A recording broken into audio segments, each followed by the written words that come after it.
The new ranked season is here, and I'm going to give you guys the top 10 brawlers you need to be using / upgrading this season. Now, we're leaving out a couple of the OP brawlers that get banned a lot because I don't see too much use in upgrading Kenji, Mo, or Shade for ranked when they're going to get banned almost every game. So I'm going to go ahead and get that out of the way for you guys. But starting at number 10, I have Gale. Gale is just going to be such a perfect tank counter in this meta. He still is, and he doesn't get banned like he used to. He's really good at controlling in Brawl Ball. He's really good for a hot zone. He can be good for gem grab as well. I've seen him almost everywhere. He has one of the best gadgets in the game with Twister and two of the best star powers in the game with an insane hypercharge. This brawler is still really good even after he got nerfed a bunch. He's one of those brawlers that you're going to want to be picking towards the end of the draft once your opponents have already picked high HP brawlers, some tanks like Jackie, Frank, BB, or whatever. At number 9, I have Piper. Piper is going to be the only marksman I have on this list. This is mainly because I feel like Piper is one of the easier marksmen to use, and she's always going to be viable in so many maps, and is going to be good against so many team comps. She is so strong, has two really good gadgets with homemade recipe and auto aimer, which you would have to choose based on your matchup. If you're playing against some assassins that you need to not let get close to you, auto aimer is going to be the better gadget. But against other marksmen, other long range brawlers you have a range advantage on that can't get up close to you that easily, homemade recipe is going to be better. Piper also just does so much damage and is able to take out a lot of brawlers really quickly, especially with the snappy shooting star power. Also, let me know down in the comments if you guys think that Piper is the best marksman in Brawl Stars right now.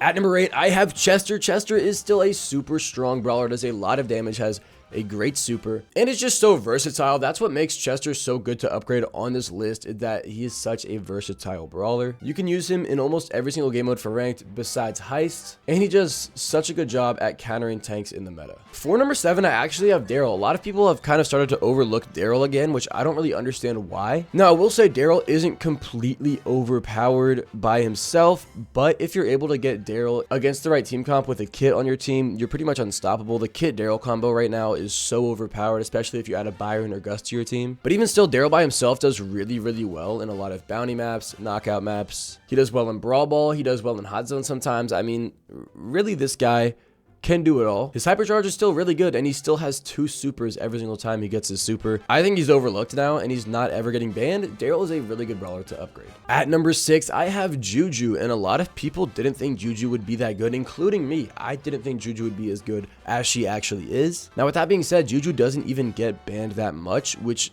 is why she's on the list. She can be so good in the right game modes on the right maps because of her range increase on bushes, the fact she can go over water and slow down opponents when shooting over water. And Griscris is a really good super. I mean, I really didn't think it would be, but it is. I honestly do think Numbing Needles is the better star power. I originally got the Guard of Griscris, but I find more use for the other one. Elementalist, on the other hand, is just such a good gadget. The fact you can go invisible when you're in bush, get really good position, and you can actually get aggro with this brawler on other throwers or low HP brawlers because you can do 6,000 damage in 3 hits. So yes, Juju is going at number 6 today. Starting our top 5 for this list, though, we have Rico. He is the best Brawl Ball brawler in the game. His damage output's still insane. He still has an insane gadget. His hypercharge is really good, and he has 2 really good star powers that can be used in different scenarios. Most of the time I go super bouncy, but in an open map you can go robo retreat and still have a lot of success. I mean, you go so fast with this star power. Yes, Rico is going to be one of the best options for Brawl Ball always, but he's also good on bounty sometimes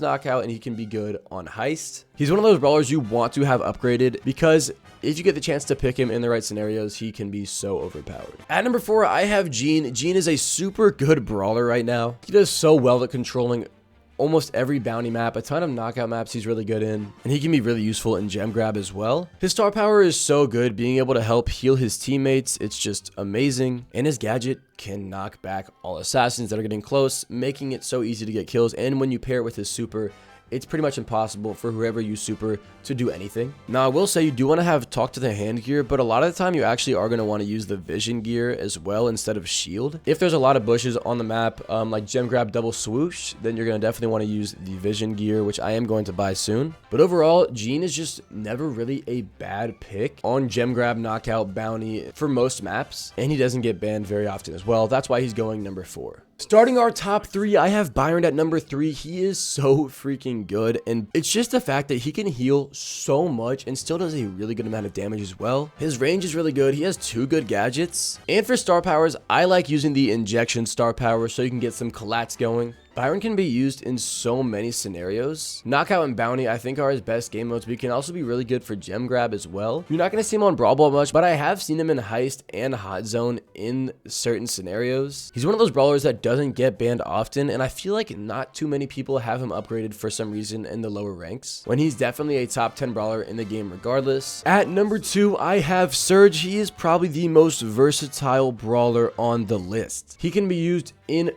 every single game mode except Heist, I would say. He can be used in so many maps, and he's not getting banned too often. I consider Surge a top 3-4 brawler in the game already, but the reason he's on the list so high is because I don't see him getting banned as much. He's so versatile. You can use him in so many game modes. He's like the perfect ranked brawler to upgrade. His hypercharge is so broken. Both of his gadgets are good, but you are going to want to see Power Shield more often, and then obviously Serve Ice Cold is the better star power. Really nothing bad about this brawler. He is my second recommended brawler to upgrade, but at first, the number 1 brawler you need to be upgrading in season 33 of ranked is Gus. And as you can see, I am currently working on upgrading Gus. He is so good. There are somehow still a lot of people that haven't realized how OP this brawler is. He does so much damage. His super now knocks back enemies. And even still, he's just a great support brawler regardless. The Cookie Popper gadget is just so good. Being able to combo damage on your enemies and get so many kills with it when they're low, which is why he's so good right now. He does so much damage, and then he just combos it with his gadget and gets a lot of kills. He also has a good amount of health, a good super, and good range. He can counter a lot of assassins now with his super being able to knock back enemies. It honestly pushes him to a top 5 brawler in the game. The reason he's number 1 on my upgrade list for ranked though is because I never see him get banned pretty much anywhere below legendary. And he's not getting picked too much either, so you're going to have the opportunity to pick him a lot. Where is he best? Knockout, Bounty, Gem Grab are his best game modes. You can even use him on Hot Zone if you'd like. Those are the main 4, but I see him just being absolutely overpowered. And he goes unnoticed, but that is going to do it for our video today. Let me know down in the comments section who you guys will be upgrading first for this new season of Ranked. If you guys enjoyed, please make sure to like that video and subscribe. We're getting very, very close to 10,000 subscribers. I would really appreciate it if you hit that sub. And also, I want to start doing this video every single season, so let me know down in the comments what you guys want to see differently, if you guys would like to see some gameplay with it, or if you want me to add every brawler's best build, because I kind of did it a little bit. I'm really just testing things out because I want this to be a monthly video that we do. But with that, I hope you guys all have a great rest of your day. Thank you guys so much for watching, and I will see you all in the next video. Peace.